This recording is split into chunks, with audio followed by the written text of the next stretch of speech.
You're listening to Kevin and the Spleen. No one's gonna ever love me. 1098.5 Radio QWX. For quick. Bussin', no cap. No cap. Really smack you in the ass with flavor. There you go. This show is about depression, anxiety, PTSD, and chronic illness. We going quick. Trying to keep you on the path to the ride home on the evening time. It's a fucking zoo. Make it Quicks. With the Quicks Radio. White lives do not matter.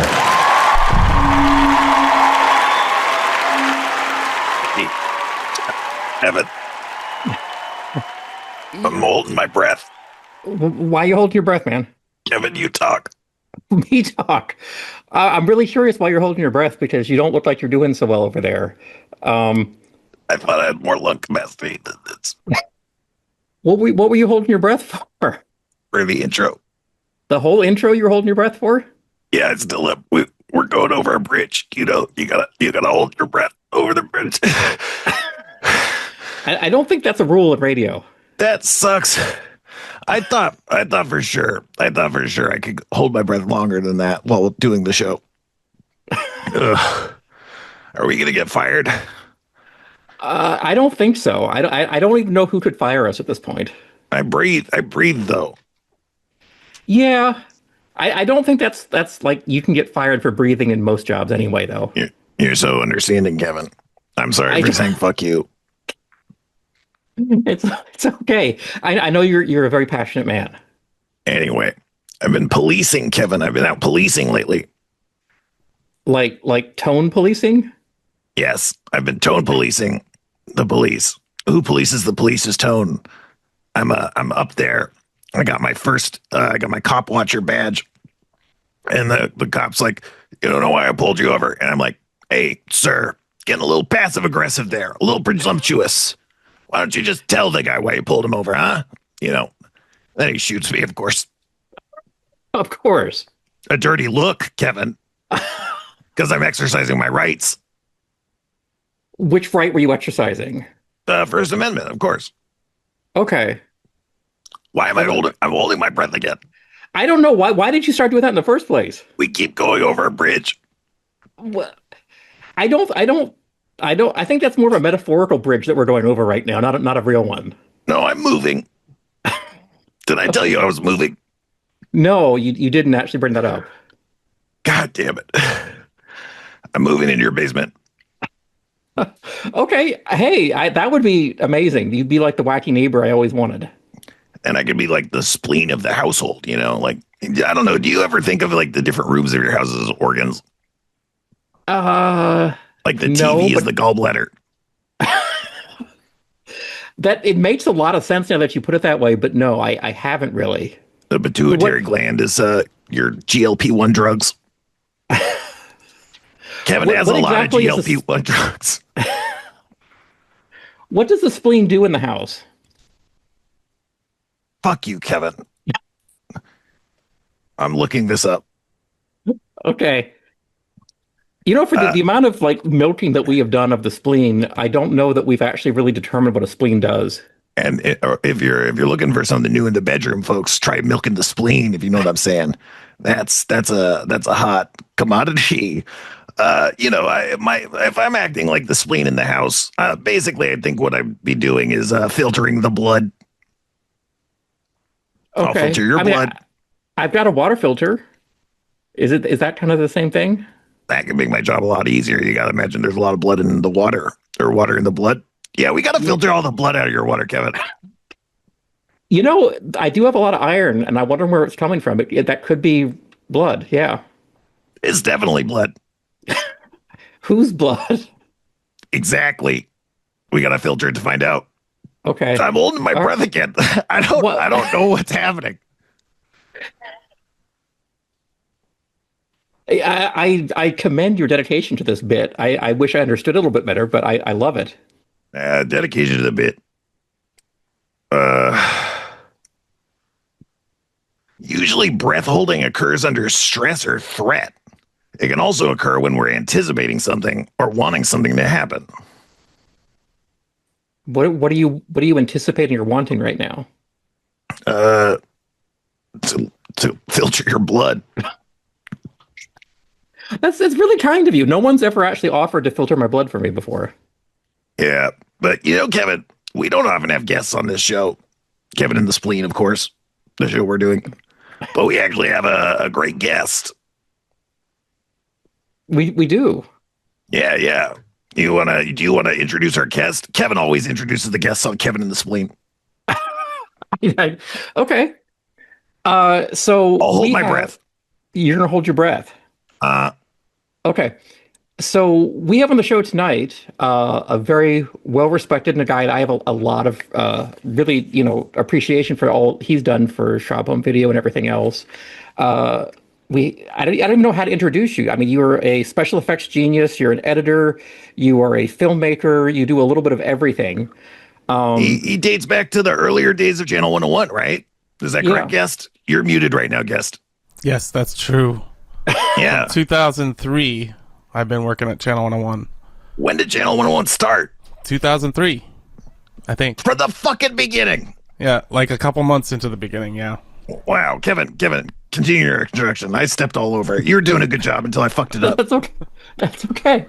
So today we have, I guess, one of the pioneers of Channel 101 and, a ton of other things that we all have loved and enjoyed, Sevan Najarian. Hello. That's me, Sevan Najarian. You said it wrong too, Sevan. Did he not? I thought he said it right. I thought He said it Sevan like salon. We'll replay the tape. Yeah. We have that part recorded too, right? Yes. Yeah, it's all recorded. Yeah, I end up talking about how to pronounce my name on a lot of things, so if anybody doesn't know by now, it's the accent. It's Sevan. Yeah, check out your past interviews to see how. Yeah, check out all my past podcast interviews. Yeah. Read all the press on me. Do a Google alert for my name. I'm coming out. I don't want to keep beating this dead horse, but apparently, if you hold your breath too long, it can damage your kidneys and liver. That's weird. I'm sorry. I gotta get off. I gotta close this. Okay. Okay. So thanks for coming on the show. How have you been? I've been good. It's been a rough ride the last couple of years, just with all the turn down of the industry and everybody losing their job and moving away. It's been difficult for all of us. Yeah, for sure. You've often been really busy. I'm most familiar with like post-production and stuff. Is that kind of what you consider your main industry at the moment? Yeah, I thought I moved here with Justin and Abed from Modesto, and we kind of started doing Channel 101 stuff. So I got into post-production right away just because I took to like computers and art and stuff like that. And so I pretty much stick to post-production. Worked on a bunch of like random post-production places on different TV shows like Children's Hospital, and like I worked on a couple community things. I think you were there. Yeah, I remember you working on the animated stuff, right? Yeah, I did G.I. Jeff. And I also animated the title sequence to the paintball episode in like season 3 or so, or like one of the last paintball episodes. Okay, yeah. That was really fun. Was that the Star Wars one? Or no, that was like, I don't know. It was like Iron Man. Yeah, like okay. Iron Man. Yeah. Because Rob just sent me like, here, just can you do this kind of graphics? And he sent me like the credit sequence from Iron Man of like all the schematics flying around and all this text and everything. So it was fun to do. So I basically did exactly that for Community.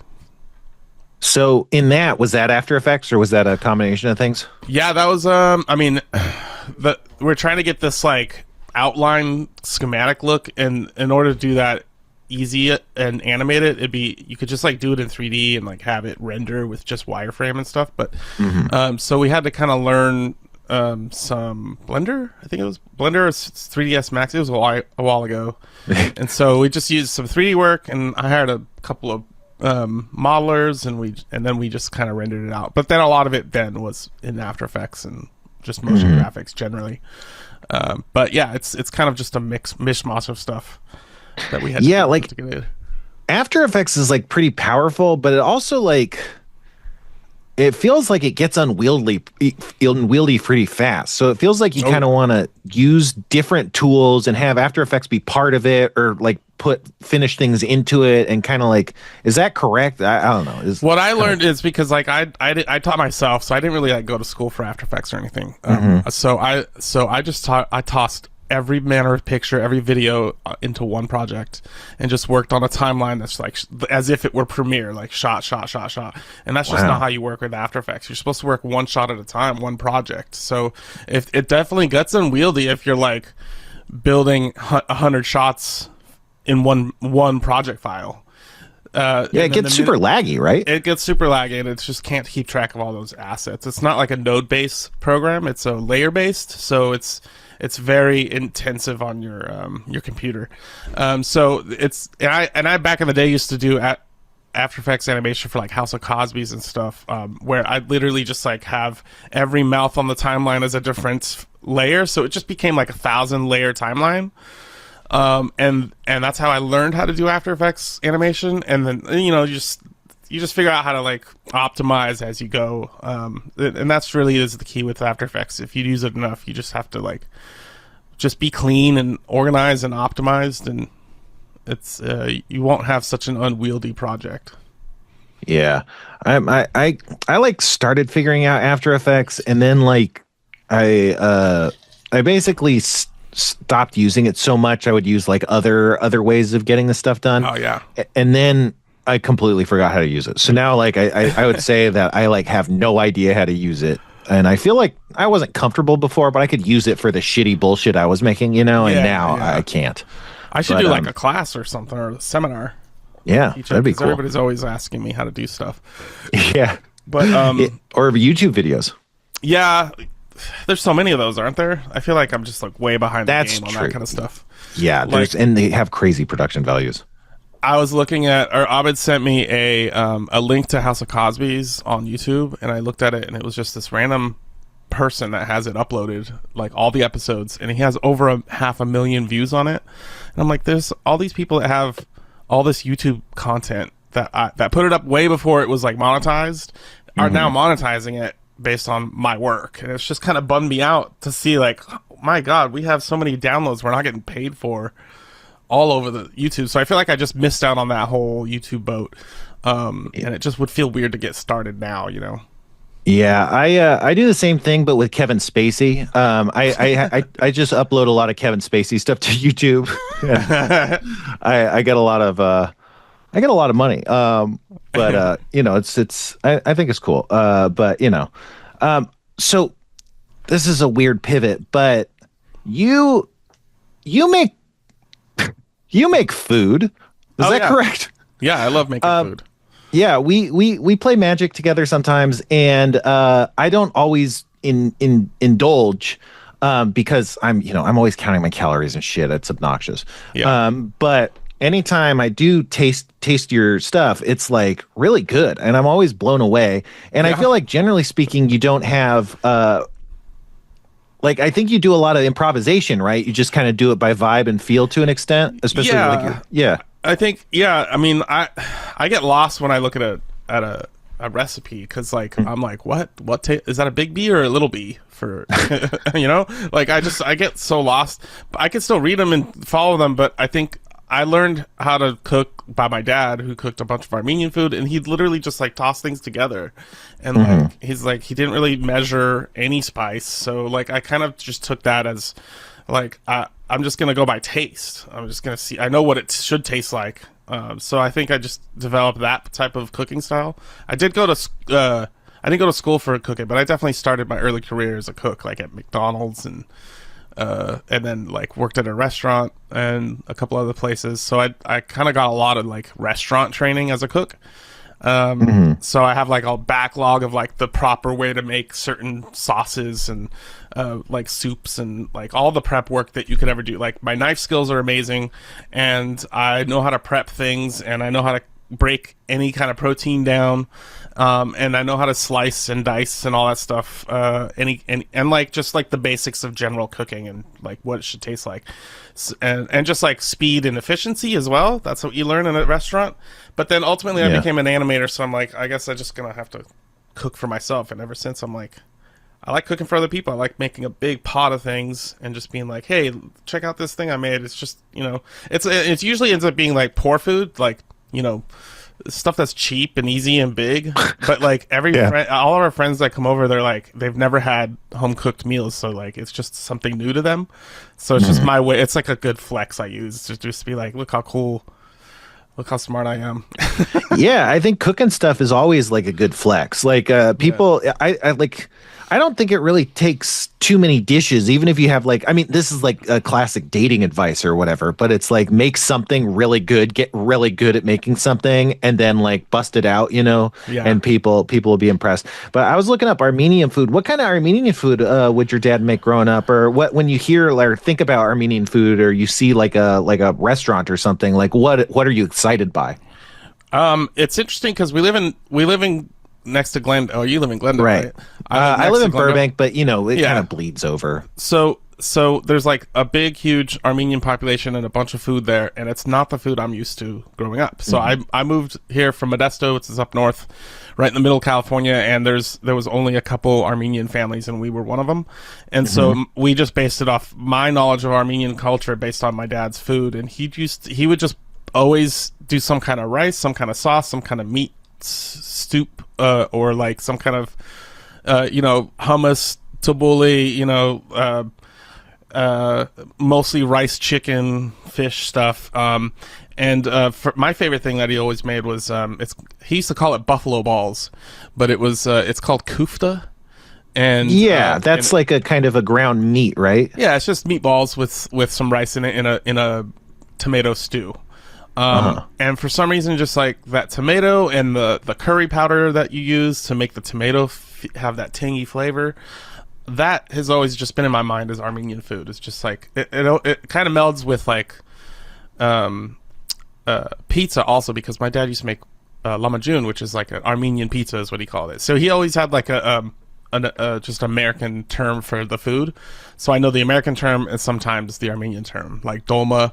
Although he did call it dolma, so he didn't have an American term for that. He definitely had an American term for penis, so that you can't. So if you said it out in public, nobody know what we're talking about. Yeah, that's fun. So the dolmas. Did he actually make dolmas? Those are kind of like a lot of rolling, right? I make dolmas too. I make his recipe. Oh wow! So yeah, his recipe. I make those dolmas. There's like a cabbage dolma, and then the grape leaf dolma. There's a lot of types of dolmas, and the type we make is just like meat and rice in the middle. And a lot of other places are vegetarian, so it's just rice or rice and tomato or something. Yeah, but we put like meat and rice, tomato sauce.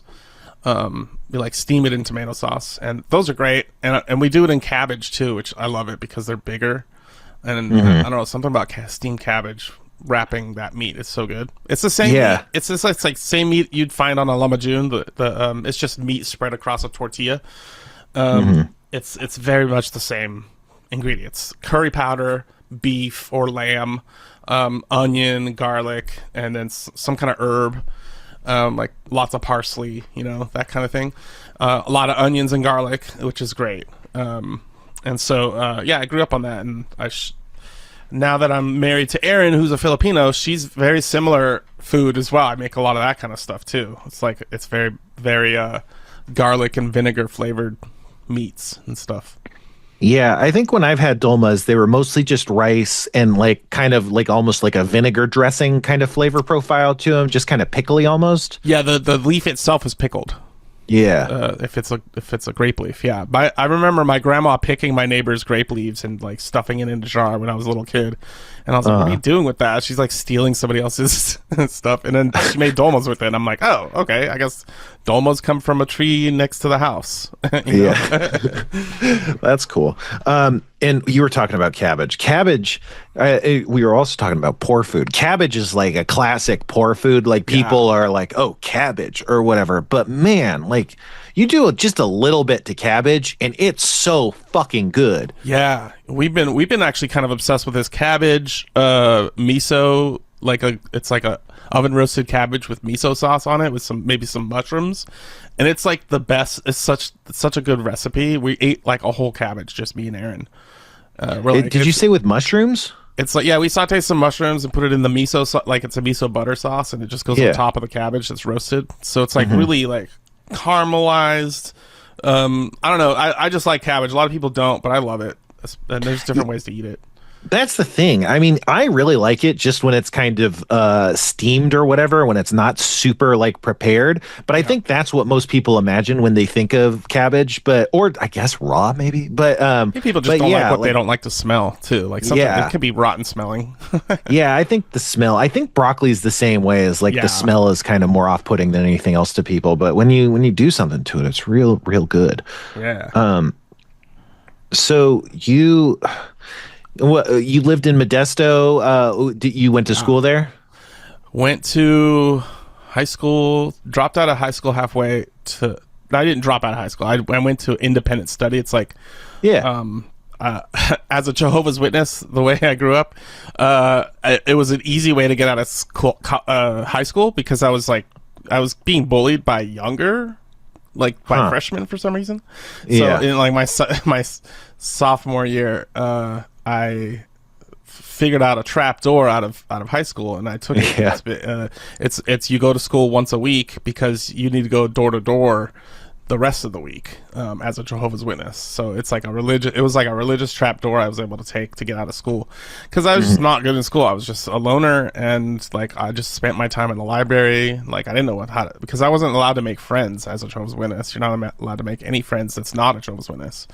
So, so it was very lonely, like, existence. So I'm like, yeah, I'll take that fucking trapdoor, and I started working at McDonald's there. But yeah, I went to school in Modesto. I went into the community college, and that's where I met Abed, which is funny because it's like that's the story of community. It's like you meet your community. I met pretty much Justin and Abed at community college, and like, we made films together back then. And so we were like just with a camcorder. Yeah, like old digital 8 camera 8mm. Who had the camera? Like that. I had the camera. I have like hundreds of hours of like me, Abed, Justin, and Ben Page like just hanging out. Who was the last person you said? I didn't. Ben Page. Okay. I don't know if you probably know him. He's really tall. He's weird looking. He's like goth, and he plays the mailman on Abed's show sometimes. Mm-hmm. Interesting. On the Abed Hour. But yeah, he came from Modesto as well, and so we all kind of just came down here and worked a bunch. And but I met them in college. In film and television. Justin was there, and he's like, I think he saw some of my graphics work. I just like made a head pan across the screen, and he's like, "Oh my god, that's awesome! You did that. I could use somebody like you." And then we became friends. Yeah. And so like I met Abed earlier from some other person, but it was also through like filmmaking and What was Abed doing filmmaking wise? He was like acting. That's I have like a really early video of him. Like one of the first tapes I have is Abed auditioning for one of mine and Justin's scripts. And that's how we met him. Wow. And so we literally have the encounter of meeting Abed on camera. Wow. And so we met him, and then we didn't cast him in anything, but we kept casting him as like our friend, like to come over and just hang out with us. He was just wacky. He was like, Abed, he's a wacky dude. You want to be around him as much as possible. And like he was in a really boring town like Modesto. You just got to find all the crazies and hang out. And so I found him when we came down there. I'd imagine sticking out at all is probably not great in Modesto. Like that's, Yeah. I mean, in Modesto is just full of like hicks, like just a bunch of like, boot wearing, big trucks everywhere. It's the town of George Lucas, so it's got that American Graffiti vibe to it still. American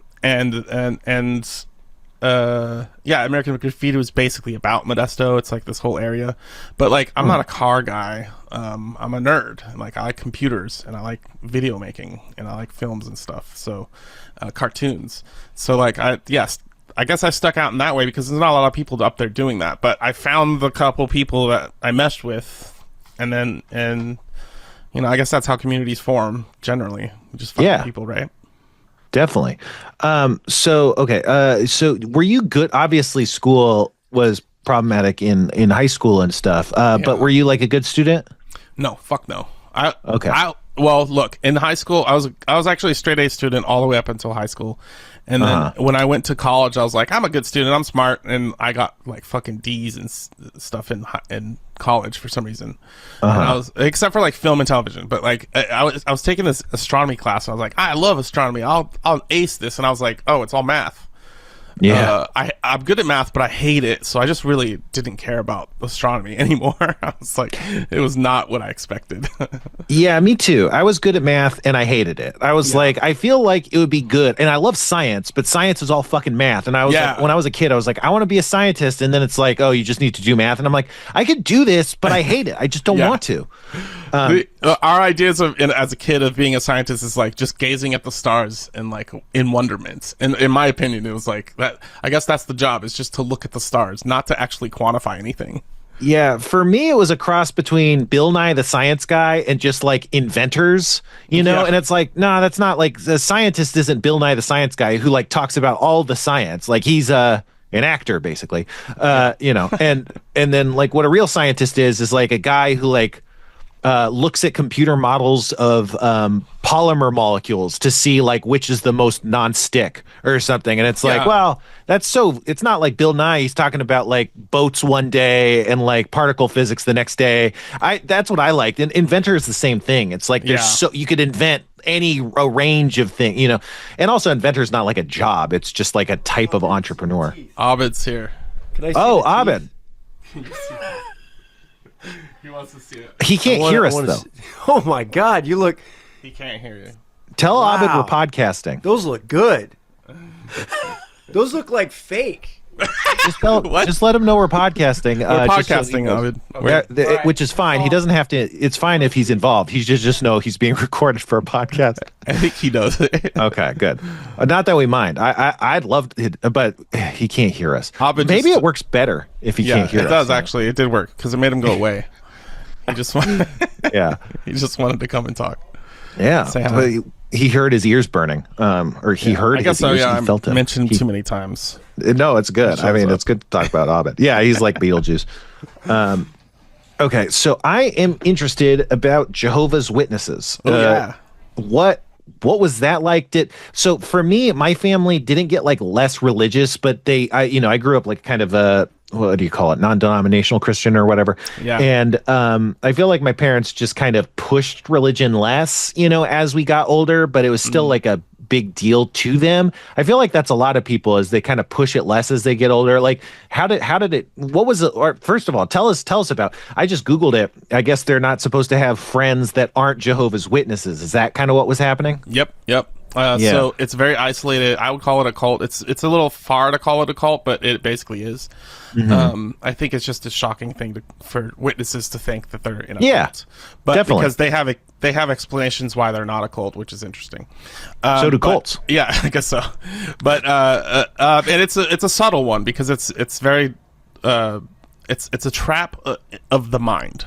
So I guess it depends on if you're like leaning atheist or not, but if you're a believer, it's definitely a trap of the mind, and it teaches you that you have a community of people that are going to live forever, no matter what you look like, how you feel, or what sickness you have, or what damage or like handicap you have. My dad was handicapped from polio, so he's on crutches his whole life. So to him, it was attractive to be told, after Armageddon, you're going to have a perfect body and you can run around in paradise on Earth. So, and that's only, a couple years away from now, which back then they used to say 1975 was going to be Armageddon. So a lot of people got involved with it back then. So it's a doomsday cult. It's like, it's based on fear, and like it's a very separative cult as well, so it tries to keep you from making friends or like reading the wrong things. Like I love libraries, so it was hard to keep me away from like reading things I wasn't supposed to. So that was something I grew up with a lot, is like, what aren't you supposed to read as a Jehovah's Witness? Anything that's critical of Jehovah's Witnesses. Okay. On top of just like evolution, like science stuff, like philosophy. Yeah. I told my mom I wanted to take a philosophy class, and she told me no. So I'm like, okay. Whoa. And my dad was like, yeah, philosophy's bullshit. I just wrote a bunch of stream of consciousness on a page, and the philosophy teacher said, you're deep. and I knew it was just bullshit. And so Right. that's their like thought stopping process of trying to get me to not think about doing more with philosophy. And then I started talking to my mom about like it's what evolution, the science that evolution is in. I forgot what it's called. Not just biology, but the anthropology. Like I started getting to anthropology because of like archaeology and stuff like that, and it just fascinated me. And my mom said like, wait a minute, like what are you getting into that for? And she wanted to really vet why, because you can't really say don't, but you know, she wasn't smart enough to like figure out what I should and shouldn't input into my brain. So a lot of things were guarded, like movies we could watch, TV we could watch, people we could hang out with. Like I wasn't allowed to bring a friend home from school, so the only friends I had were from the church. So I'd have to make friends with a very little amount of children at the church, and I had so it was very insular community, which to some people that's great because they need that. It's like a family because it's basically full of like very mentally unsound people, and people that don't get therapy or go to college because that's also frowned on. So it's just a group full of people that just need help. And there's like an element of like predators run free kind of thing, and predators are protected as long as they repent and come and confess their sins. Like but you have a child predator in the congregation around other children. Like, shouldn't you tell everybody? No, they don't tell anybody, which you're supposed to. So I mean, they actually go by the there's like state laws to tell you if a religious organization has to report an assault on a child or not.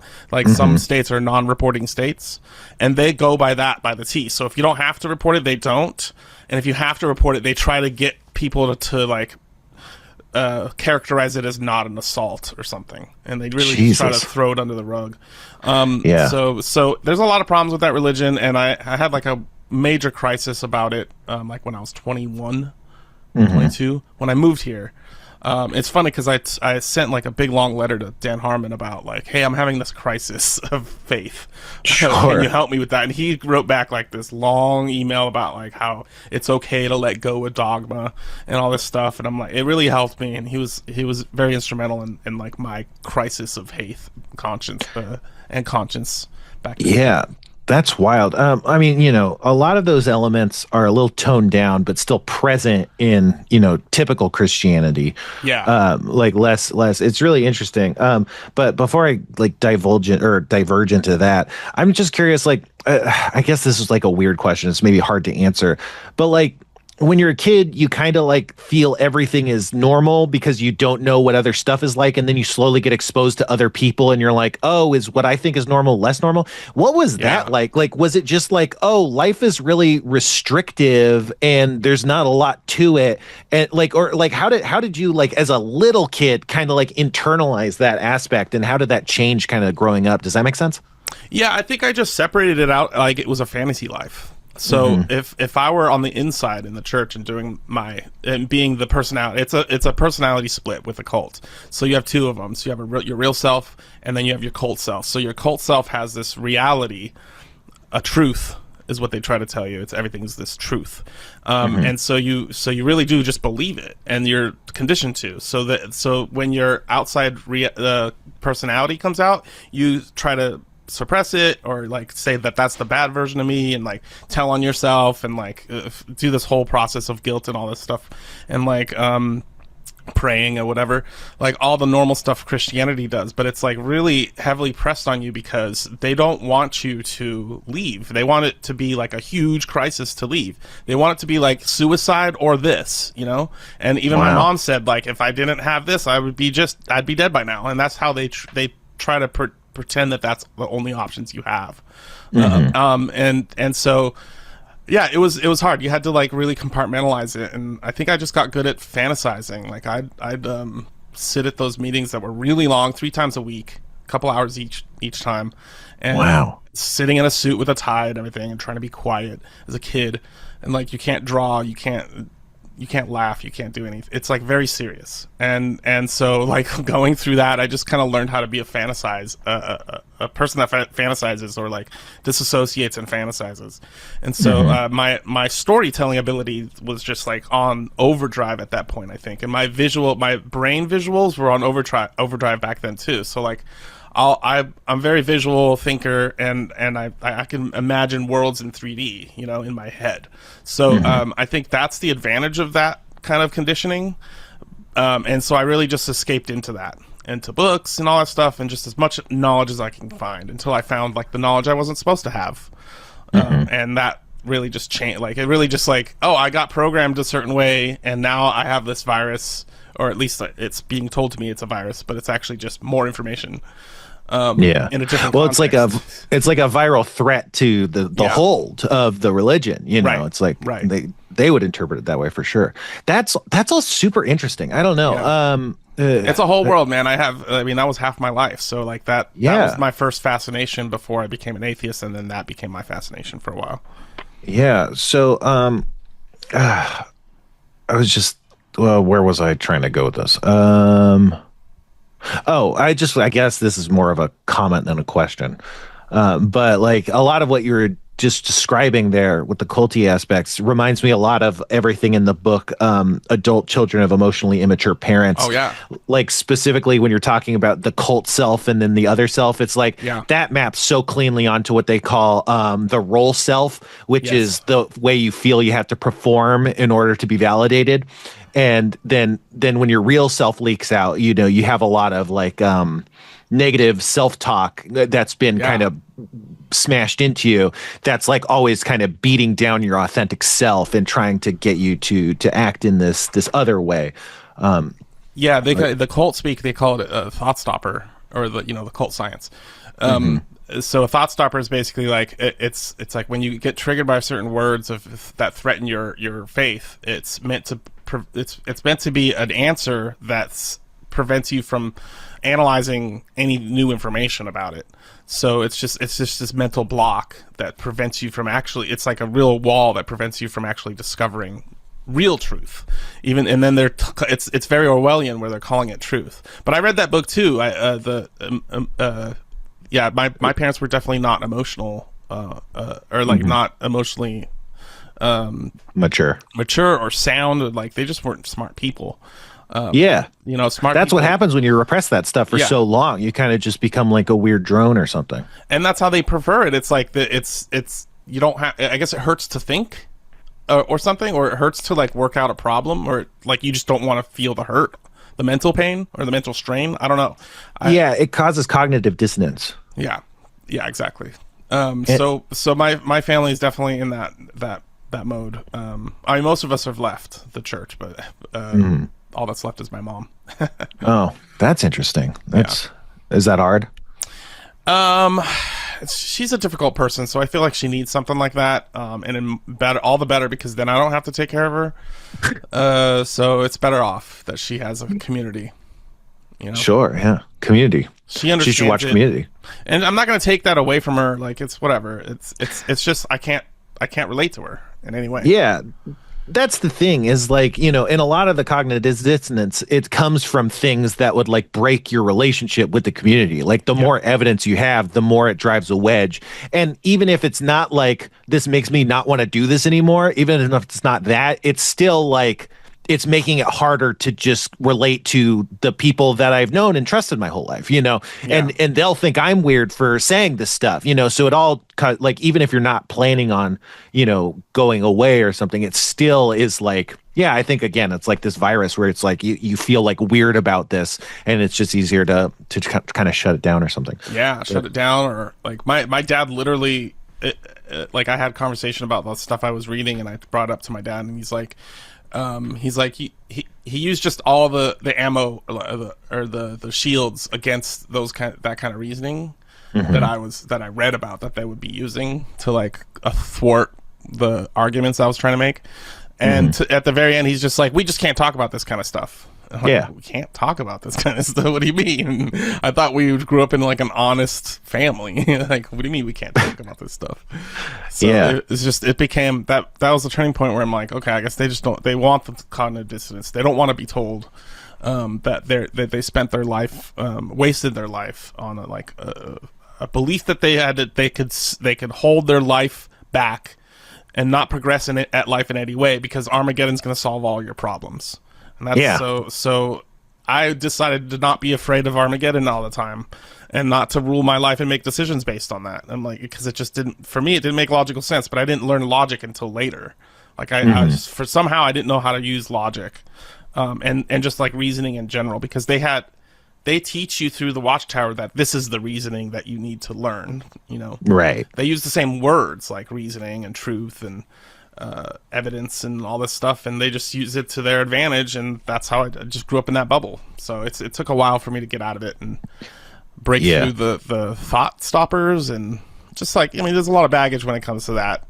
Oh, yeah. Especially with going into relationships, because you're not allowed to have relationships either unless you're planning on getting married, and then in that case you date with chaperones all the time. Ugh, so it was like impossible to date. Plus all the women that were available got taken right away. Right. They were like, everybody wanted to just have sex and get married right away just to have sex. Yeah, especially in like a Modesto kind of place, for sure. Especially. Yeah. And like, so there was slim pickings, and so I was like, I guess I never developed skills with women. So that really stunted me when I like entered the real world. Yeah, I know the feeling, man. For sure. Like, yeah. Slim Pickens is an American actor and rodeo performer who was in Dr. Strangelove. I don't know if you guys know that, but yeah. Just the last thing you talked about, like, oh, the apocalypse is going to Armageddon is going to solve everything. That maps really cleanly onto the idea of a healing fantasy, which we also talk about in the adult parent children book or whatever. But hard pivot back to Armenian food, because I meant to talk about this, but you know, Monta or Monta or something, like it's like an Armenian, it's like this little meatball that's covered in like a puff pastry kind of situation. Monta. They're sometimes also called something else, but it's a puff pastry with meat inside. Yeah. Oh, there's a place in Glendale called Monta Factory. Yeah, Monta. I've never had that actually. See, I'm not a traditional Armenian. Like my dad would make stuff, but not stuff like that. This does look familiar, but he would make stuff like this, but it looks like a puff. It's like, yeah, that looks good. It's like a dumpling. Yeah, we got to go to Monta Factory. Check it out. It's really good. Yeah. It is. They're really good, and you can eat just a whole tray really fast, and you're like, "What have I done?" And I just ate like 1,000, 2,000 calories. But nice tomato broth. Yep, of course. Yeah, tomato broth with like a kind of garlicky Greek yogurt kind of situation. It's the best. Yeah, shit. It's fucking good. I actually haven't been there in a while. I should go back. Well, I'm just trying to think. We want to talk about we want to talk about space. We want to talk about going to Mars. Oh yeah. So you're working on a project, or you've worked on a project it's been a long time in the making, right? Yeah, it's been for the Whitest Kids You Know, it's been over 14 years. But for me, it's been Jesus 2021, the early 2021. Wow. So, yeah, it's been a while. So what? Tell us about it. It's Mars, right? That's what it's called. Yeah, it's called The Whitest Kids You Know's Mars.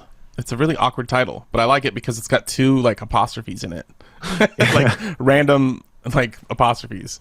It's really long, but it's easy to find. You could just type in WKUK Mars or something in for Google. Wakuk. Yeah. Back in the olden days, I used to call the fake radio station that came before QWQXT or whatever, the Quicks. That we used to call it WKUK the Cuck. It was like a radio station for horny people. But so you were co-opting their abbreviation as well. That's what they told me. I was like, shit, I thought I was original. But so I made their movie. So they wanted to make this movie for a long time. It was supposed to be live action. That would have been cool actually, because I have a green screen in my backyard and I could have just shot it that way, you know. But would have been a lot easier probably. Yeah, and I'm sure your audience knows Sam Brown. He's been your guest a few times, I'm sure. But he knew me from Channel 101, so we just kind of talked about doing this cartoon, and he saw a bunch of stuff that I did as cartoons and showed it to his sketch group, and they offered me to help them make this into a feature during the pandemic, which was like perfect timing because there was nothing else to do. Yeah. So Sam, did he ever make stuff for Channel 101? Obviously, the Whitest Kids U Know's kind of, big without that. Yeah, so a lot of people randomly come through Channel 101 as like an actor or something here and there, and he was in a piece called Secrets in Science. It's something Mike Chillian created, and I shot it and helped edit and did effects, and it's Vache pretending to be like this scientist. It's pretty funny, and Sam Brown's in it as like a fellow scientist. But I've been kind of around him because he just like, people show up to Channel 101 and they're like, what's going on? They're like, hey, can I be in something? And then they just be in something. And then they stick around and make stuff or don't make stuff. So some people just act, some people just, write or get fully involved like I did. So I met a lot of people through Channel 101, and I met Sam through it just because he was in the scene, like he was probably at UCB a lot because I think that's where Whitest Kids started. It was like a big UCB sketch group. And Trevor had told me that they had almost over 20 people in the sketch group at one point. And what? Yeah, like they've cycled through so many different people, but they've always had like the main 4 or 5 of them. And even I guess that makes sense. There was even women and like non-white people, I guess, in it. So it was just like a stupid joke at the time, but but yeah, they cycled through a lot of players, and they were part of that scene at UCB, which is basically just it's adjacent Channel 101 adjacent at that point around that time. So there was a lot of back and forth, and so a lot of you just got to meet a lot of random comedians, and that's how they kind of connected to Channel 101. And then I worked on Trevor Moore's Disney shows as a visual effects artist and an animator. What Disney shows? He did these like hidden camera. It was a kid's show called Walk the Prank, and it was like hidden cameras on random like PAs that they'd hire. It's kind of like, it's just weird. It was on Disney XD, and like they would just hire these kid actors to like prank like a real person on camera. So it was a bunch of hidden camera stuff.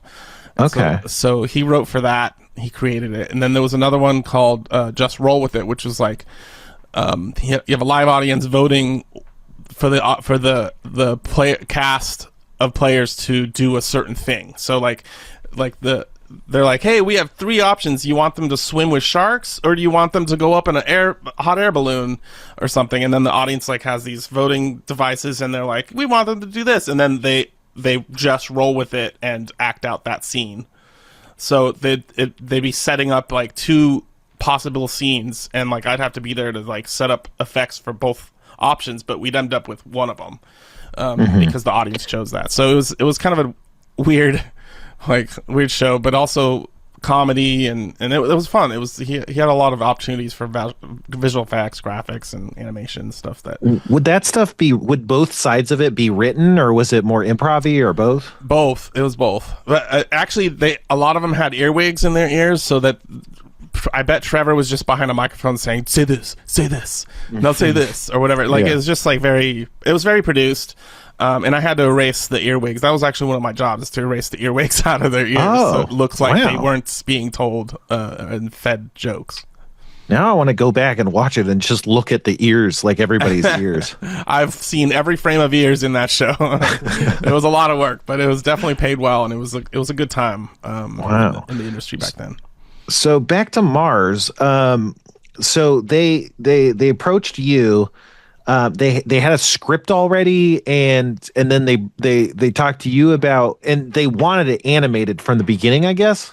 No, they wanted it. Well, they thought, it's the pandemic. People are making cartoons during the pandemic. Maybe we can make this into a cartoon. And so it was always supposed to be live action, because they made a movie called Civil War on Drugs, and it was a sketch in every episode, or every other episode or something in their show. And then when you put all the sketches together, it's a feature film. So that was their plan for this too. It was like but then their sketch group moved on. I think they just didn't get another season or something. So so they weren't able to like do it. So it's just been coming back as this thing, and then they just decided to adapt it to a full feature animation. So yeah, that's why I got involved, because they knew I was able to make things for cheap. Or at the time I was just like, I'm just DIYing cartoons anyways. So maybe I could do it for a small amount of money. Yeah, and it was crowdfunded, right? On Twitch or something. How did Twitch. Were you familiar with that at all? Was that anything you were involved in? I was on a couple of episodes, but they called it Self Suck Saturday, and it was and they just basically just hung out and talked and sold art and sold props from their show, and got a lot of people on Twitch to donate money for it all. And so they were originally trying to raise like $300,000, which they did pretty quick within the year. And then Trevor died like in the middle of that year, and we all thought it was just like it was just going to end, and like nothing was, and like I don't know, it's just we thought it was just the most devastating thing to happen to the project, because everybody was so gung ho about it, and then that happened. And then like the energy was just so high right before that, and he had to go ahead and die on us, man. It sucks, man, because it's just he was such a perfect force to get this movie done, and I just had so much depression after that happened, because I'm like, fuck, a lot of this is just gonna land on me now. Like, how do I measure up to somebody like him? There's no way. Yeah, he was amazing, just truly incredible. I mean, all of them are so talented in various ways. You know, Zach Kreger, obviously, he's doing stuff. But yeah, I mean, really, really amazing talents. But I mean, okay, so they raised a lot of money. They had the script. They had you. Then Trevor dies. I'm sure there's, a crazy period of mourning and all this stuff. But like, what happened? Like, how did things get back on track? Like, what happened production wise? Like at that point, from that point on, like, I'm sure it was nuts. Yeah, I mean, we basically just stopped working because we're like, I don't know what's going to happen for a few weeks or so. And then, they went through the process of, burying him and going to his funeral and stuff like that. And then they decided to have another Self Suck Saturday just to talk about it. Yeah. And then when that happened, it was like the donations were pouring in like crazy. Sure, of course. And that wasn't the whole point, but it was just, they didn't expect that at all. It was just like people were tripling down on donations for some reason. And because they were discussing whether we should continue moving on. And so the fans were like, yes, please, like, here's more money. Please make it. It's going to be the last thing he's ever made. So finish it, please. So and so the fans had to follow it along the whole painful process. It took way longer than they thought it would take. Because I think we promised it would be out in a year, but then it was taking ultimately it took like 3 years for it to air at Tribeca in 2024. So it's been a long time since then even. But so like these fans have been waiting for this project they paid for so long. There's a lot of comments on like Reddit where it's like, I guess this was a scam, but whatever. At least it's going to the boys. But I'm glad that we were able to finish it, because it's like, it's hard to like talk about something that's just taking longer and not just not meeting expectations of the people that paid for it. It's hard to talk about the project in that way. So I'm glad they stuck around. Yeah, but like, okay, so where was the project at the point of his death? Were you already animating it? Like, yeah, there was. So he had just approved the animatic. So we had the radio play and everything. The animatic was done, and we were just starting to go full force. A couple months into asset creation, which is the most expensive part. Like all the planning was done. We were in full production. And we were hoping to ramp up and to be done by the rest of the year. I think he died in like August. So we were already a couple months into it. And then, we were planning on being finished like by January or something. But I mean, it took way longer just because of money and other stuff. But yeah, it's a big process. And being right in the middle of it, really threw it for a loop. And on top of that, I broke my back too. What? Yeah, I slipped a couple of discs or something. Not slipped them, but like compressed them or something. And like I was. Did you like fall? Yeah, it's funny because it's when I proposed to Aaron in Vegas. I couldn't get out of bed after that. Like that. Oh, for no! Like 2 months. Like literally. Was there an accident, or it just was like, because sometimes you just wake up fucked up, Yeah, it was just it's like, I think like something burst a long time ago and I never paid attention, never went to to the Yeah. doctor see anything about Physical. it. Just like, Yeah. you know, whatever. And then it finally caught up with me, and like it created such a intense sciatic pain that I finally went to the doctor, and they're like, yeah, you have like compressed discs and stuff, and like it's not good. You have to get like therapy and shit. So I was out Yeah. for a while too, just for months. So it was just like one thing after another, throwing a wrench into this process of just like, I can't pay full attention to this movie, and it's just like waning. But yeah, I finally got better and got back to it, and I think it turned out great. It's finally done. Yeah. Like, so from that point, it was just like the brutal grinding work of creating finished animation out of, you know, all the bones of everything, huh? Yeah, just all the stuff that's put together by all these different people, try to mesh it together to fit my visual narrative. Yeah, it was just day by day working a regular office job pretty much at that point, managing a bunch of people. I had about 20 employees at that time because I was working on Mystery Science Theater at the same time. So we did full on post-production for Mystery Science Theater. Wow. Yeah, and that was like 11 film length movie episodes, you know, 1 hour 20 minutes for each episode, and it was all the visual effects, all the editorial, everything. Like my company did it during the production of Mars as well. So I had about 20 employees in this house. Like you've been in my house. Like at one point, it was all just offices. Everything was an office. Yeah. Like I had a bedroom and everything else was offices. And then I have the building in the back, which I also converted into offices as well. So this whole property just had a bunch of people, a bunch of desks and computers, and it was just a production house for a few years. Yeah, a literal production house. Yeah, literal. And so yeah, that's how I did it. I just was able to do it on my own, and the overhead was very low because it was just me paying rent at my home house, and Right. and I knew how to animate. So if I don't have enough animators, I just jump in and do a bunch of it. So I wore a lot of hats, and I think that's the only way I was able to get it done for so cheap. Was to just like pour everything I have into it.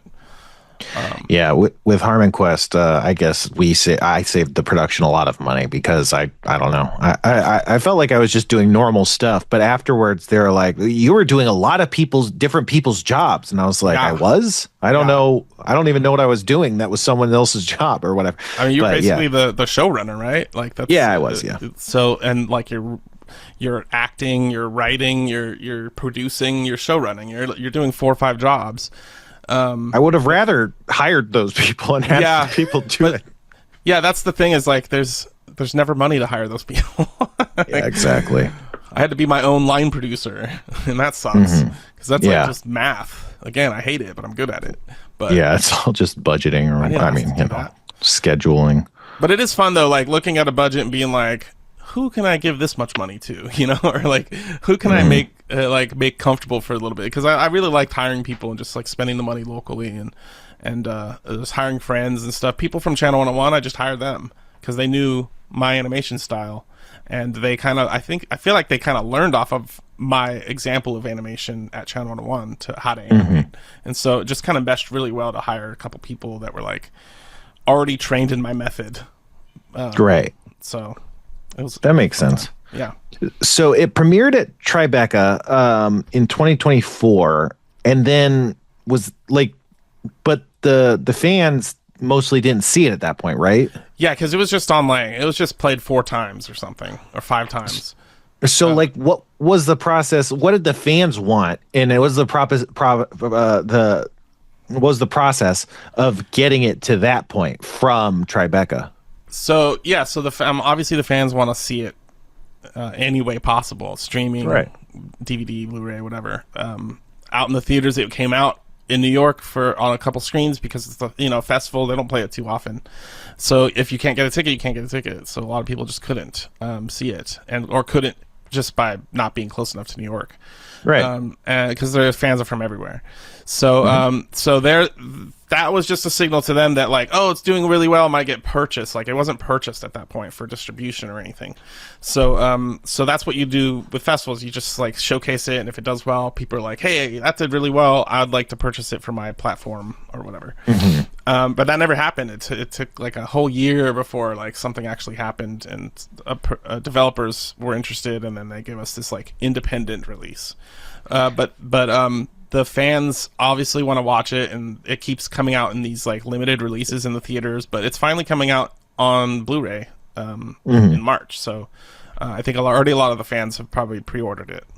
Was that part of the distribution deal, or was that a separate deal that happened after these limited release deals? Yeah, the like the theatrical run right now is just it's a theatrical distribution by a specific company named Synergetic. So they just like have indie, they like have relationships with like indie studios or indie theaters like Alamo.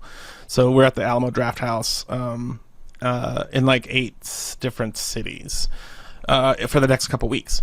So yeah, so somebody handles that part, the theatrical part, and then like there might be like a wider release if it does well. It's always this thing where it's like, hey, did you get enough views? Then fuck off if you didn't, you know, like or it's like it'll play in these 8 screens, and thankfully a lot of them sold out already.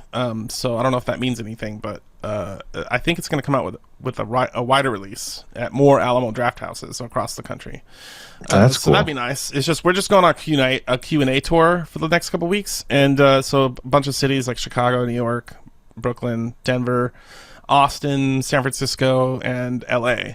And so I'm going to be on the road for a bit promoting it and doing the Q&As at the screening. So I'll get to see a lot of the fans. You know, the credits are like 8 minutes long, and it's all just fans. It's all just people that have contributed to the movie financially. So it's all them. Like the cast and crew is very short. It's like a couple pages, and then the rest of it is just fans. That's awesome. So it really is for them. Yeah, for sure. I mean, they crowdfunded it, I guess. But so sorry, this is probably stupid minutia no one cares about. But so Synergetic, they were always the distribution company. It didn't change hands or anything. No, there's 2. So I think the Whitest Kids knew Justin Savakis, who's like the OCD media guy. They put out a bunch of like anime on DVD and stuff like that. And so he basically acquired it. Purchased it for distribution so that he shares in the profits or whatever, however they do that. And then there's the Synergetic is just a company that books theaters with new content. So they bought it for distribution as well, because they made they had us make a poster for them. They paid for that. So at this point, like in a movie, the distributors own it. Like it's weird with movies. It's like it changes ownership hands. So like it's written by people, and then the producer buys it from them. So I technically bought the movie and I owned it for a while, you know? And so my job was to, as an owner of the movie, to make it. And then I transfer that ownership to the distributors, and then they own it for a while. And so they have the rights to distribute it and blah, blah, blah. And then the rights transfer, I'm sure, back to the writers eventually. So then they own it again. So it's a weird process where like, it's going through all these different companies, and they're doing what they want with it, and then they give it back. And right now it's in the theatrical phase, and the Blu-rays are already printed and ready to send out, which is really exciting because I put a lot of random stuff on there that I didn't. Oh, yeah? I did not think they were gonna let me put all that stuff on there. So talk about that. What'd you put? I recorded all of this. The sound design process, or not sound design, all the recording of the voices process. So everybody's recording was on tapes, and so I had like 25 hours of footage. But so I just cut it down to like about an hour, and it's just like a bunch of just having fun doing voices stuff. You know, it's just really funny. There's a lot of stuff that's just like boring. Like you don't want to sit and watch 24 hours worth of voice acting, even if you are a fan, you know. But maybe an hour of just like the highlights. So I thought I was cutting it into an hour for somebody else to look at, and then cut it down to 15 minutes or something. And so I was like, I'll just leave this in. They might like it. And so a lot of that just stayed in. So I'm like, wow. All right. I guess it really is just my features edit are my selects edit. So like everything, it's not really edited down to anything that I feel like should be shown. But so it's like kind of raw. So it's kind of interesting. That's awesome. Yeah. Yeah, I have a friend who his name's Jeff Ekman. He's been on the podcast before, and he worked on what do you call it? Mystery Team. Did you ever watch Mystery Team? Yeah, Their comedy. Mm-hmm. Yeah, he did. He worked on it. That was like a real shoestring operation, and his job, he was like the director's little brother basically, and his job was to shoot behind the scenes footage and always just be rolling. So there's a lot of footage that was him just like getting the camera up in people's faces and then like shooing him away. They're like, no, not right now. Just a lot of like not right now shots, but that just got a DVD distribution recently. Oh, cool. And they had like a making of documentary that was like basically all on the back of his footage, you know, like they probably could have done like a making of interviews and stuff and used that, and they did, but like without all this like back behind the scenes footage, it would just be like, you know, you wouldn't have this like record. And I don't know, I was watching the documentary of it, that's a special feature on the DVD, and it was like really cool. It was like this amazing time capsule of like so many amazing people. Obviously Donald Glover, DC Pearson, you know, Aubrey Plaza, you know, Bobby Moynihan, like, and just all of it before any of them popped off, you know, but just amazing stuff. But, you know, it's just crazy. Making stuff is crazy. Yeah. And then bumping into people that make stuff is crazy too. Cause like, that usually forms these different alliances of making things. Yeah. These cartels, but, yeah, he and you know, this is in a way it's like a time capsule. It's like a snapshot of Trevor, you know. Which that's kind of cool. It's definitely his voice is definitely in there. We got it all before he died. We could not re-record anything, so you're not allowed to. Like, they're just like, we thought like AI was just coming around at the time, so we're like, maybe we can AI his voice, and then everybody was talking about the ethics of AI, and so like that whole process happened during it too. To think like if we need a pickup, or like if we need to fix it because it's not recorded well, or it's like it needs like special audio sweetening for it to work, you know. So we're kind of stressed about that part too. Right. Yeah, it's awkward. You know, not much to do about it. You know, me and Kevin, we sometimes mess around with AI, and it's not good at intonation, which is really important for acting and more important for like animation acting, you know. So it can be tough. But okay, so you watch TV, you watch movies, you play Magic the Gathering. What other kind of recreation things? What kind of stuff do you enjoy? Like, you seem like a person who works a lot. Like, what do you do? And you cook, I guess, for fun. Are there any other kind of like activities you're into? I like gardening. I like to. Erin showed me like a lot of gardening stuff. That's kind of her obsession. So I've just been kind of really into just like cultivating our garden, vegetables and stuff. It very much complements the cooking part. Like I cooked with a bunch of stuff I grew just earlier today. So that, and I have this really interesting freeze drying and freezer game going for like just random ingredients to things, or just like full meals just ready to go in the freezer kind of thing. And the freeze dryer is great, so I keep making all these like Mylar bags that'll last for over 25 years. So I'm like food prepping basically, all my food, or like God forbid I die and my wife needs to remember me, she can eat some of my food still for 25 years, you know. So that's awesome. So I've been kind of obsessed with that. I don't know. I watched a lot of TV. I really do. And like I love it. I've always loved TV. It's something that I like. Abid and I really hit off on, like we just watch TV together.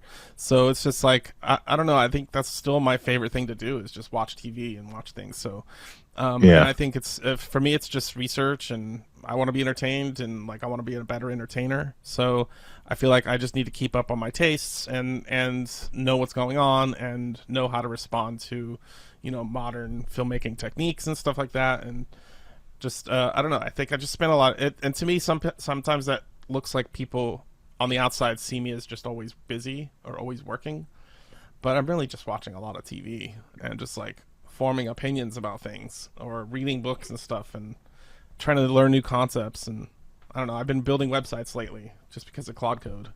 All that stuff is working. Yeah, I guess so. So I guess I just like to work. Yeah, no, that's good. I get depressed if I'm not working. It's like every channel 101 screening afterwards, I'd feel depressed because I'm like, okay, now what? What's next? Do I have to make another one? Yeah. So there's like a 2-day depression before I start to work again. Yeah, that post-cut clarity. Yeah. So I don't know. It's just that's why I moved down here to do this. I wanted to be a filmmaker, and I had a lot of energy to do it back in the day. I'm starting to slow down now, so that's why I'm like watching more TV. But yeah, busy. Go ahead. I was just saying, I keep busy. It's probably like my fear of Armageddon happening before I can accomplish some stuff, you know? Yeah. Residual witness energy. On the gardening tip, I have had your zucchini and some tomatoes from you guys. Very, very good. Tomatoes and zucchini, huh? I make zucchini fritters. You gave me a giant zucchini, and I made zucchini fritters. They're really good. Those you can freeze. You can put in the fridge. I just pull them out. I have them in a bag. I'll pull them out and just eat them cold. They're so fucking good. You just put a lot of cheese in them, you know. Yeah. But yeah, good zucchini. You said you were cooking today. What's in your fridge? What have you cooking lately? What dishes? We often do this grain bowls. So we just go and get a bunch of vegetables that we like and put it on some brown rice and give it a salad dressing, and then just kind of eat that. So it's always like roasted vegetables like broccoli and asparagus and sweet potatoes, sometimes garbanzo beans, and a bunch of kale. I saute some kale and then put it on some brown rice and just put a shitload of dressing on it, which is like just olive oil, tahini sauce, and balsamic vinegar or something. And that's it. It's just super simple. And like we just been like, so I mean, I don't like to eat pizza all the time, and like Aaron hates pizza, and like I love burritos, but I try not to eat like that. Like too much cheese is bad for me. Like I have a real problem with like really fatty foods, so I try to stay away from that. So every once in a while, if we eat like that, we'll have to we do like a week of like soups and grain bowls, and and it just makes us feel so much better. What kind of soup? I make a lot of soups, so I don't know. It could be anything. Like potato leek soup is great. Carrot soups are great. Any kind of chicken soup. I like make my own broth, my own chicken broth and stuff. So anytime I make chicken, I just keep all the bones and all this, your scraps for onions and stuff, and make broth, You get the big chickens, like the big ones. I usually get just rotisserie chickens, which is a much smaller, lower quality chicken that they use for that. And it's you can make broth out of it, but it takes more like rotisserie chickens to make a decent broth than it does with like a real ass chicken like you use. Yeah, I mean, I don't think they're much bigger. It's just a chicken. I think when it's a rotisserie chicken sitting at Costco, it might just dry out a little bit more, so it seems smaller. But yeah, you need like a couple bones, full chickens of bones. But you can also buy like chicken feet if you want to have like a lot of collagen in it. Which I gotta try that. Super cheap. So just boil a bunch of chicken feet for like 8 hours, and you'll have like the most collagen rich broth you can get. So it doesn't necessarily take just like your scraps. You can really just like spend a little money on it, but it really does save a lot of money. Every recipe we have that requires broth, which is always like pretty much everything we make requires some kind of broth. It just gets expensive, and after a while, buying broth, it's like a small thing of broth is like $5 when I have a huge thing of it that I made for $5. Yeah. So it's just I like doing that. Like I like to save and be optimize my life in ways, For sure, yeah. I like making my own broth. I also have that better than bouillon stuff. I find that broth is like making broth with water and that stuff is better than buying the store-bought broth, but it's better to just make your own. Like I still have powders and broths and stuff. I have better than bouillon all the time, but like it's just fun to make my own. No, and it's definitely better to make it yourself. Like that's it's and there's all the we could talk about broth forever. Yeah. But Kevin Spencer. Kevin. Yes. Kevin, it's your time. It's your time to shine. Do you have any interview questions? Any interview questions? Well, one thing I've noticed is that a lot of people who are into visual effects or video editing or things like that are also into cooking. There's almost this like one for one. I don't know anybody who does like all three of us edit videos at some part of the week, you know. We all, you're probably way better than me and Spencer at this, but we all like to, you know, mess around in After Effects and do visual effects. Yeah. We all love cooking. Yeah. So many like famous chefs also are editors of sometimes like Alton Brown. Rach Ray used to be an editor, you know. Yeah. Why do you think that is? Is it a level of like control over what you're making? Is it visual presentation? It's multitasking during renders. It's gotta go check and mix the bowl while I'm waiting for this render. So like you walk away from the computer, you gotta have something to do. And if you want to be healthy, then it's better. I mean, people that sit at computers tend to eat really shitty. So if you either lean into that or you take care of your food, and if you want to take care of your food and your body, you really got to do it yourself. Or you're you're just like really stressing over counting calories or something like that. Like I just rather make good food from good ingredients. And it really is just like I like to stay busy, so it's just a matter of multitasking. And like I'm sitting through renders all the time, so like I gotta do something else. Yeah, that makes a lot of sense. Yeah. Yeah. Anything else, Kevin? No, I think you covered everything I was going to bring up. So yeah, we covered a lot of ground here. Yeah. All right. So, Alamo Draft Houses are going to have select ones are going to be screening Mars. There's going to be, like you said, you're going on tour. You're going to be doing Q&A sessions with the Wakuk boys. Do you want to give a better version of that plug than I just did? Yeah, actually, you could just go to wkukmars.com. That's a website I built with Clyde. Wow. But that's where you'll find all the information, tickets for sale, if they're available. A lot of them are sold out, but I'm sure more will come up. And you could sign up there with your email. That's Whitest Kids U Know, wkukmars.com. Or you can just search that and I'm sure it'll come up. But that will have the most up-to-date information. I keep it updated with all the new news. And if you want to use one of the hashtags, I'll feature your Instagram post on the page. Awesome. Check that out. Thanks so much for coming on. We like to end the show the same way we do every week. So until next time, I got to get some Manta. I got to go get some Manta, I think. Yeah.